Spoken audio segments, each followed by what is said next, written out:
تو اس لیے خوبصورت لہجے سے آپ کسی سے بات کریں، حسین انداز میں کسی کو سمجھائیں۔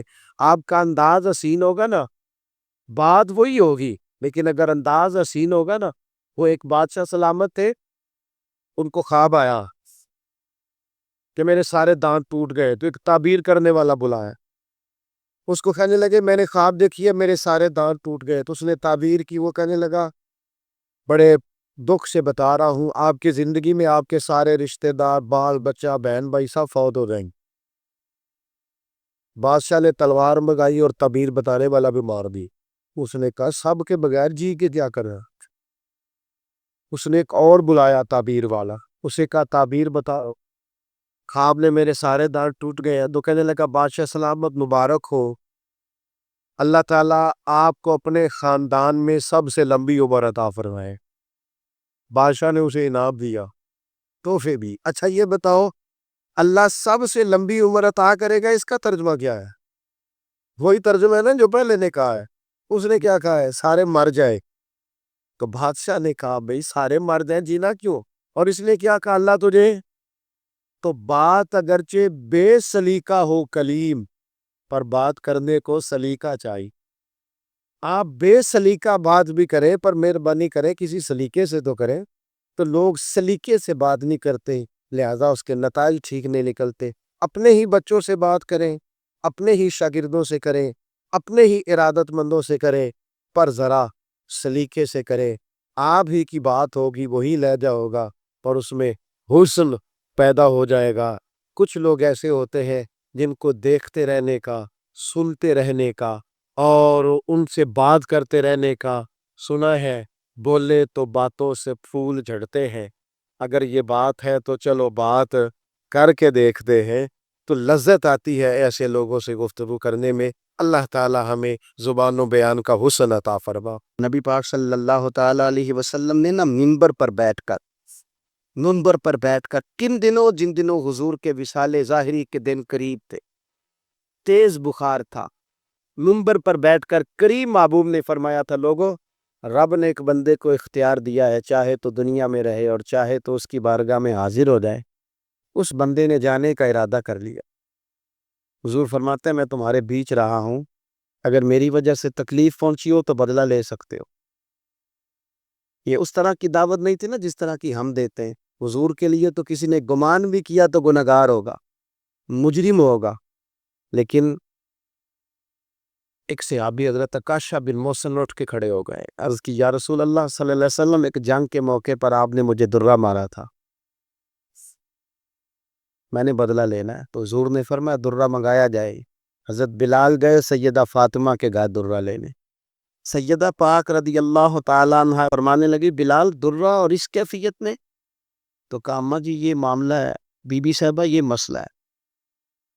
تو حضرت فاطمہ نے دونوں شہزادے ساتھ بھیجے، کہنے لگی عکاشہ سے کہنا میرے پتر دونوں حاضر ہیں، 100 درہ مارے۔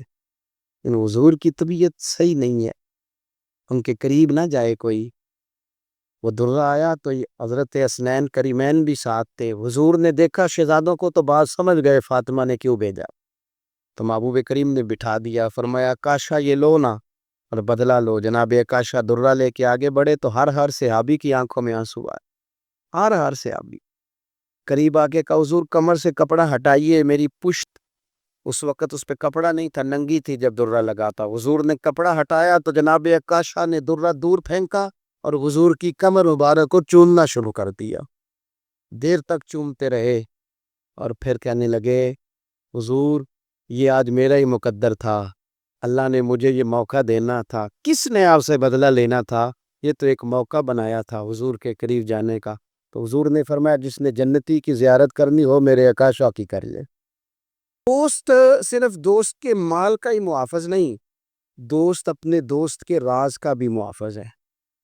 لوگ اپنے دوستوں سے دل کی باتیں کرتے ہیں، مسیحا جان کے، محبت والا جان کے، خیر خواہ جان، اپنی خاص بات لوگ بتا گئے، اس نے تو بڑا خیر خواہ جان کے بات کی تھی، لیکن مزاج تھا غیبت کا، طبیعت تھی چغلی کی، باتیں کرنے کا چسکا تھا، ذائقہ لگا ہوا تھا زبان کو کہانیاں سنانے کا، تو اس نے بڑا اعتماد کر کے بات بتائی اور اس نے آگے سنانی شروع کر دی۔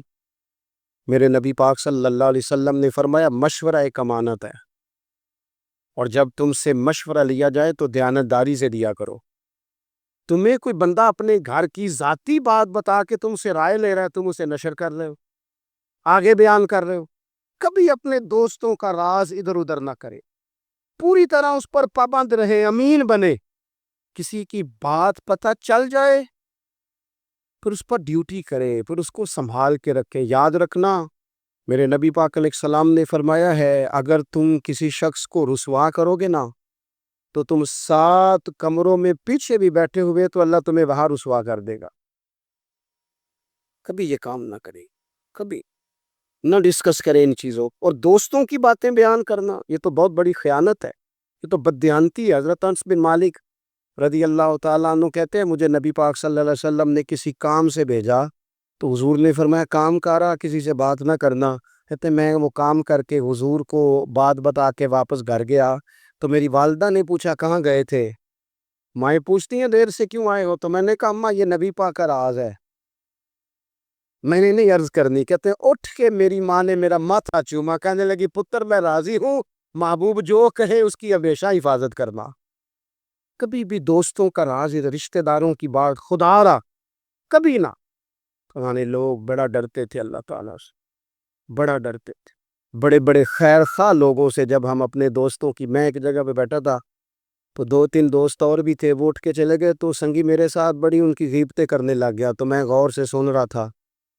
مجھے کہنے لگا آپ پریشان ہیں کسی بات سے؟ میں نے کہا پریشان تو اس لیے ہوں کہ وہ تو چلے گئے، تو نے ان کی بات چھیڑ دی ہے، تو میں اب ڈر رہا ہوں کہ میں جاؤں گا تو پیچھے میرا کیا حال کرے گا۔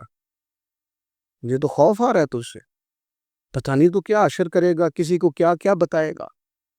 تو خوفناک منظر ہے، اس لیے کہ اگر تو کسی کی بات آ کے کر رہا ہے تو تیرے سے امید ہے 100% کہ تو ہمیں معافی نہیں دے گا، کہ تیرا یہ لہجہ ہے، کہ تیرا انداز ہے، تو کرتا ہی اسی طرح ہے۔